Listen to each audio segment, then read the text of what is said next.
Chercher de la nourriture peut conduire à la mort. Dans le nord de Gaza, c'est une nouvelle distribution d'aide humanitaire qui vire au drame. On l'a retrouvé alors qu'il allait récupérer un sac de farine pour nourrir ses enfants. Il a pris une balle dans la tête.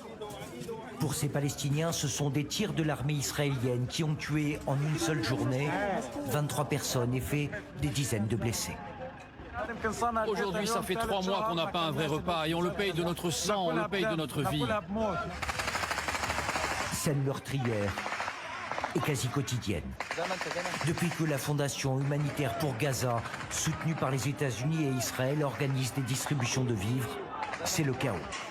En 3 semaines, 410 morts, plus de 3000 blessés, selon l'ONU. La Fondation humanitaire pour Gaza a installé ses centres de distribution à côté des bases militaires israéliennes. Donc les soldats israéliens considèrent les civils comme des menaces et tirent sur les gens. Ces centres de distribution sont des pièges mortels pour les civils. Contacté, l'armée israélienne n'a pas souhaité nous répondre. Malgré le danger, cet après-midi, Alaa Al-Kawi a pour mission d'aller chercher à manger pour toute sa famille de 8 personnes. Il a 16 ans, il va marcher 10 km dans l'espoir de trouver cette nourriture distribuée par la Fondation. Nous le suivons jusqu'à un certain point. Il est interdit de filmer les centres. Images volées au téléphone, lui et des dizaines de Palestiniens affamés retournent les cartons. Le centre a fermé pour la journée. Nous le retrouvons sur le chemin du retour.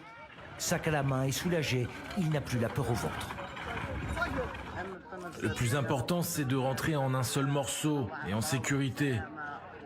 Mais en même temps, je suis frustré car je ne rapporte pas beaucoup à manger et ça ne suffira pas pour toute la famille. Plus de 20 mois de guerre et en plus des bombes, la faim. Alaa Al-Kawi a rapporté ce soir une conserve de haricots, du fromage et des pâtes, malgré les craintes de sa mère. Quand on envoie nos enfants comme ça, on vit dans l'angoisse. Là, il est revenu vivant, mais demain, il pourrait revenir mort. C'est ça notre quotidien. Cela faisait 3 jours qu'il n'avait pas préparé un repas.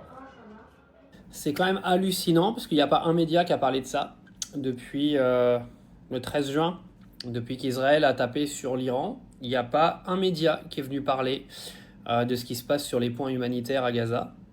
Donc là, j'ai été regarder 2-3 chiffres du nombre de morts. Pour moi, il est complètement sous-estimé, donc je ne vais même pas vous donner le nombre, parce que c'est assez ridicule. Quand on vient m'expliquer 84 morts, j'y crois pas une seconde, parce qu'il y a des infos contradictoires de partout.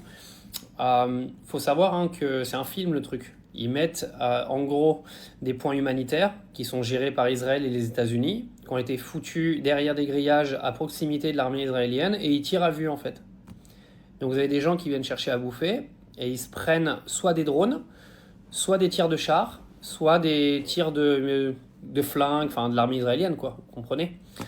Et l'armée israélienne n'a pas voulu répondre aux questions des journalistes. Oh, comme c'est étonnant. Puis c'est étonnant, on ne peut pas filmer également près des points humanitaires, comme c'est étonnant. Mais on a encore, nous, nos armées qui viennent expliquer qu'il faut défendre Israël, que c'est magnifique, Israël est en train de sauver le monde en attaquant l'Iran. On a un président américain qui soutient en plus ce genre de propos.